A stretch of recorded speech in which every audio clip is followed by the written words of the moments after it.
Di awal film kita diperlihatkan dengan seorang petugas polisi yang sedang melakukan perjalanan menuju sebuah kota bernama Henderson, di mana kali ini si sopir yang bernama Anderson berniat membantu Jackson untuk mencari adiknya yang bernama Nesia, di mana menurut laporan terakhir, Nesia dikabarkan hilang setelah pergi ke wilayah Henderson. Namun di saat itu pula, mereka pun mendapat laporan darurat dari salah satu warga yang mengaku mengalami kejadian mengerikan. Lantas mau gimana lagi, mereka pun berniat untuk mengeceknya terlebih dahulu. Namun di tengah perjalanan, Anderson pun berkata jika wilayah ini dikenal sebagai tempat sampah karena dihuni oleh para homeless sekaligus pecandu yang selalu berkeliaran gak jelas seperti zombie. Hingga setibanya di tempat tujuan, benar saja di depan perumahan warga banyak sekali para gembel yang bertingkah seperti zombie, dan kini mereka pun bersiap melakukan pengecekan pada rumah si pelapor. There's nothing but addicts and gangbangers. Which one of them you think made the call? Lee, everybody okay in there? Mendengar jeritan di dalam rumah, Anderson mengajak Jackson untuk mengeceknya, dan untuk mempercepat proses penggeledahan, Anderson berniat mengecek lantai bawah, sementara Jackson diminta untuk mengecek lantai atas. Ready? Lantas gimana kelanjutannya? Sebelum lanjut, perkenalkan nama saya Verlin dan selamat datang di channel Verlin House.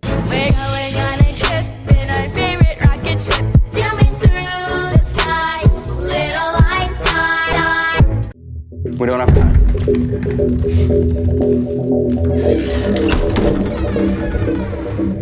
Di tengah pengecekan, Anderson pun keheranan saat menemukan sebuah lubang misterius yang begitu dalam dengan tulisan Rise alias bangkit. Sementara di lantai atas, Jackson pun terdiam saat mendapati sebuah kamar yang dipenuhi dengan simbol-simbol satanik. Tak cuman itu, ia pun merasa penasaran saat mendengar suara aneh dari dalam ranjang bayi.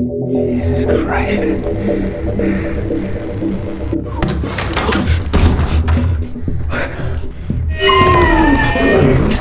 Ketika Jackson pun kaget saat melihat seorang wanita kiris dengan tubuh yang berlumuran darah. Di waktu yang bersamaan, Anderson pun panik saat dihampiri seorang pria aneh yang terus menyodori sesuatu yang terbungkus kain. Are you hurt? Sir, I'm not gonna ask you again, goddammit. Show me your hands!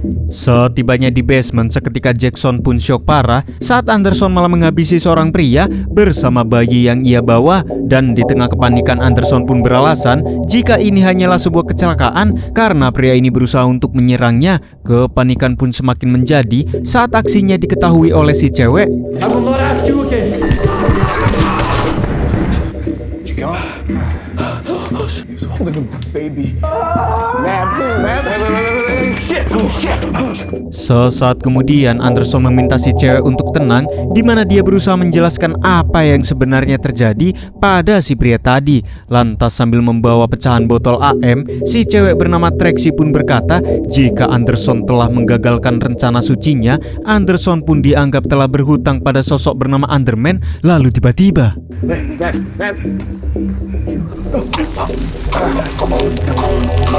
seketika mereka pun syok parah saat Trixie malah memotong umur hingga membuat Anderson mandi darah. Mereka pun merasa janggal karena separah apapun pecandu, mereka tidak akan mungkin melakukan hal gila seperti ini. Lantas Jackson memintanya untuk tenang karena semua ini sudah terekam jelas menggunakan kamera yang terpasang di tubuh mereka. I'm calling it. Goddammit, would you listen to me? All that matters is what I saw. Singkat waktu setelah membersihkan diri, Anderson meminta Jackson untuk jangan dulu melaporkan kejadian yang sebenarnya kepada atasannya. Terlebih dia takut karirnya sebagai polisi bisa terancam. Namun Jackson berusaha mengingatkannya jika kamera yang terpasang di tubuh mereka akan mengupload secara otomatis ke server polsek. Dirasa masih sempat, Anderson meminta Jackson untuk menunggu sementara dia akan melakukan sesuatu pada jasad tersebut. Your bullets are in those bodies.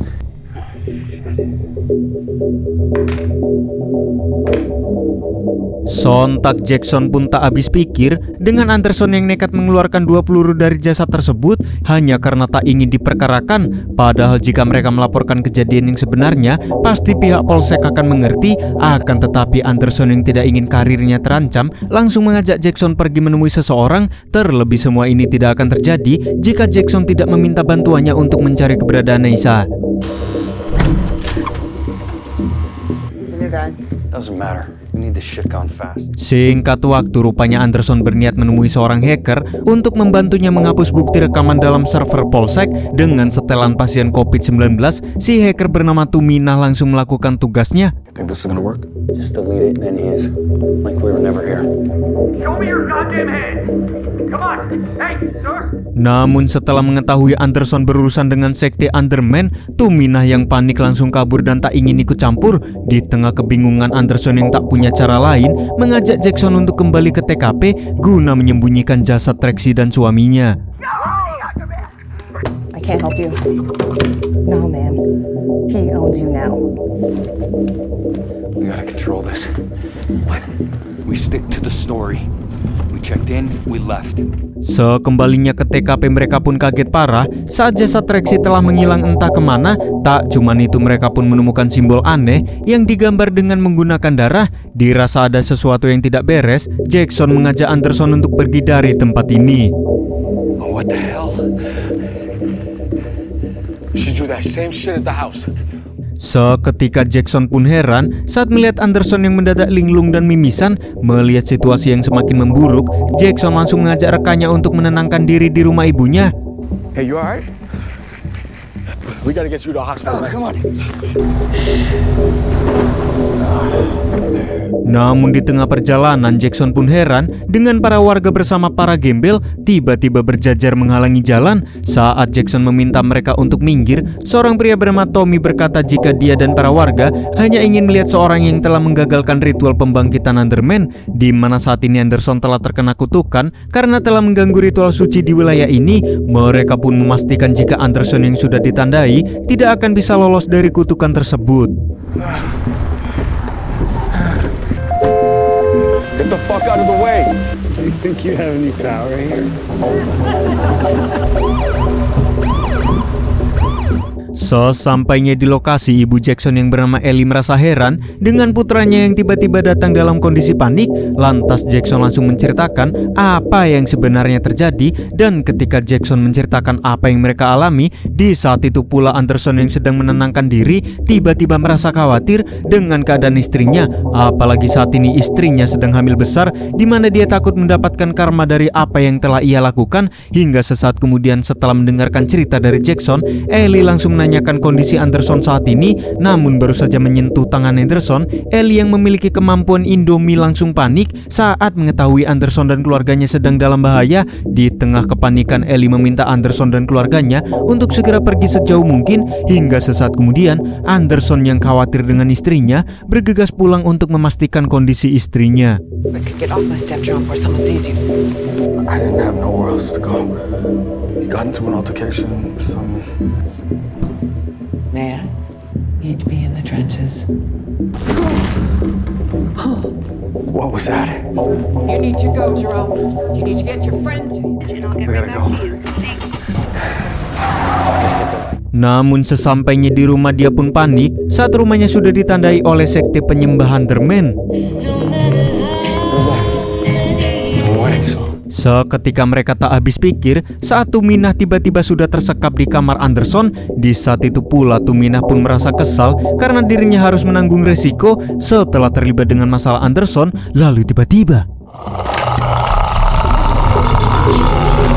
saat Tuminah mengalami kesurupan, si iblis berkata jika istri Anderson yang bernama Michelle sudah dia ambil untuk membayar kesalahannya. Where is she? Di tengah kepanikan, Anderson berencana untuk mencari Tommy guna menanyakan keberadaan istrinya. Maybe they won't see us coming. Lantas tanpa banyak basa-basi, Anderson pun langsung menginterogasi Tommy agar menunjukkan keberadaan istrinya. Mendengar hal itu, Tommy meminta mereka untuk mengikutinya. How much further, you piece of shit?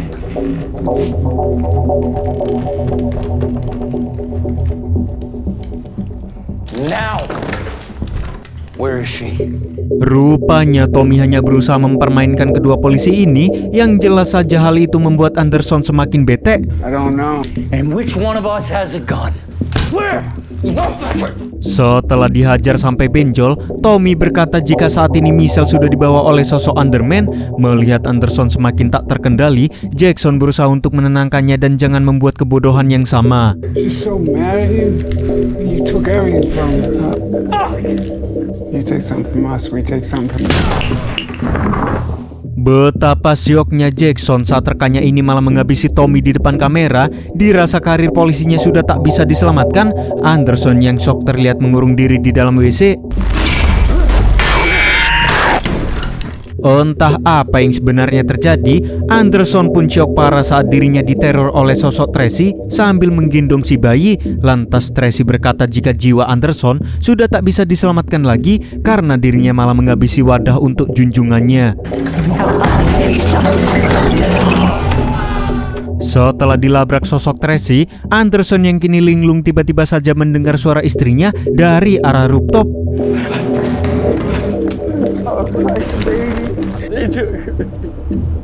Melihat Anderson semakin halu, Jackson berusaha untuk menyadarkan rekannya ini, akan tetapi Anderson yang kena mental menganggap jika keluarganya sudah tiada dan merasa hidupnya sudah hancur. Anderson yang putus asa berniat untuk memotong umur saja.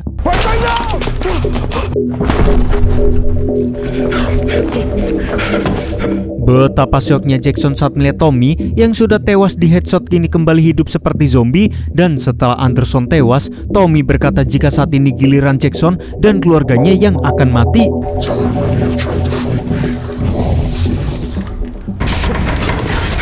Seketika Jackson kebingungan saat jasad Anderson tiba-tiba hilang entah kemana.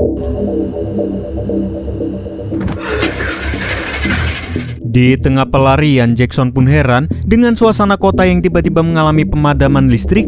Tak cuman itu, melihat suasana kota yang sepi, ia pun merasa terlempar ke dimensi lain. Hingga di sepanjang pelarian, rumah sekte sesat itu tiba-tiba saja muncul menghadang Jackson, seolah-olah memintanya untuk kembali ke tempat semuanya berawal. Dirasa tidak ada jalan untuk lari, Jackson pun memutuskan untuk memberanikan diri guna memasuki rumah sekte sesat ini.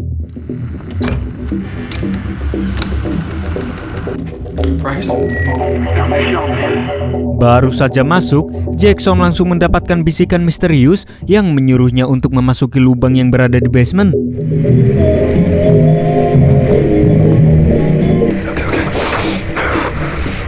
Seketika Jackson pun heran saat suasana di dalam lubang terlihat seperti gedung kosong pada umumnya. Akan tetapi dirinya sadar jika tempat ini merupakan habitat makhluk gaib. Melihat sosok misterius, Jackson yang muak langsung saja mencari kemana sosok itu pergi. Hello? I'm coming! Setelah cukup lama melakukan pencarian, Jackson pun kaget saat melihat Anderson membantu persalinan istrinya. Namun Jackson pun sadar jika sosok yang berada di tempat ini bukanlah manusia. Lalu tiba-tiba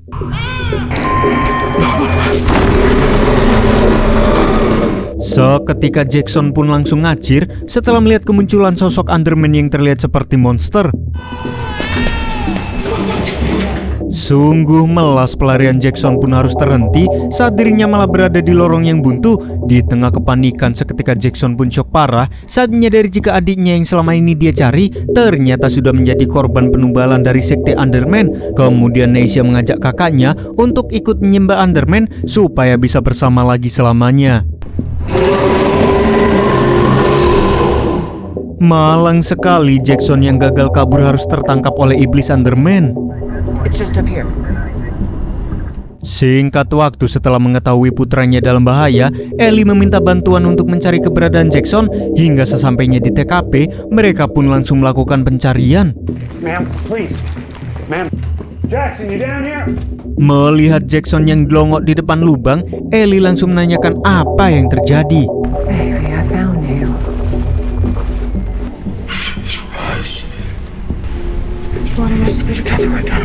Betapa syoknya Ellie saat melihat kedua anaknya dalam pengaruh iblis. Lantas mereka mengatakan jika saat ini iblis Underman telah bangkit. We need to leave.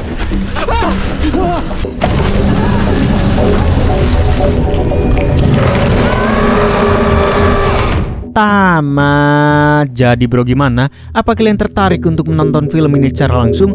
Kalau betul jangan lupa subscribe aja bro, biar nggak ketinggalan video baru dari Verlin House.